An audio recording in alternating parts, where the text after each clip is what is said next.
Your heart is cold. Boring, cold-hearted. បញ្យលតន័យពីអង់គ្លេស a cold-hearted person ជាភាសាខ្មែរ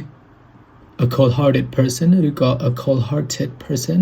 គឺជាមនុស្សដែលមិនបង្ហាញឬមិនងាយបង្ហាញភាពអាណិតអាសូរសេចក្តីមេត្តាឬការប្រួយបារម្ភដល់អារម្មណ៍ឬក៏ការរងទុក្ខលំបាកឈឺចាប់របស់អ្នកដទៃឡើយ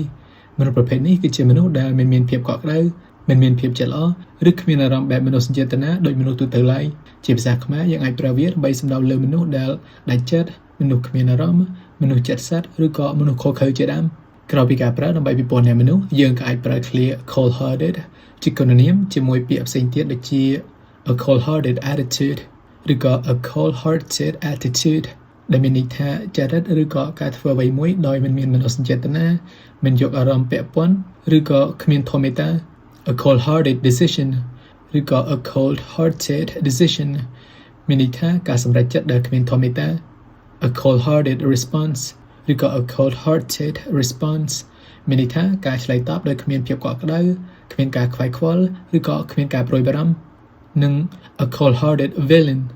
ឬក៏ a cold-hearted villain ដែលយើងអាចប្រើដើម្បីសំដៅដល់លើតួអង្គក្បត់នៅក្នុងភាពយន្តឬក៏នៅក្នុងរឿងដែលមានចិត្តអាក្រក់ខ្លាំងហ៊ានធ្វើអ្វីមួយឆៅៗនិងគ្មានធម៌មេត្តាឧទាហរណ៍ he's a cold-hearted person who never helps anyone in need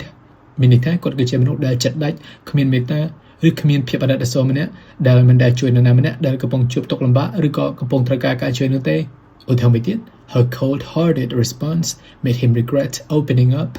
មានន័យថាចម្លើយឬក៏ការឆ្លើយតបដែលគ្មានភាពកក់ក្ដៅដែលមិនយល់អារម្មណ៍ឬបែបមិនខ្វាយខ្វល់របស់នាងបានធ្វើឲ្យគាត់មានអារម្មណ៍សោកស្ដាយនៅការនិយាយចេញពីចិត្តរបស់គាត់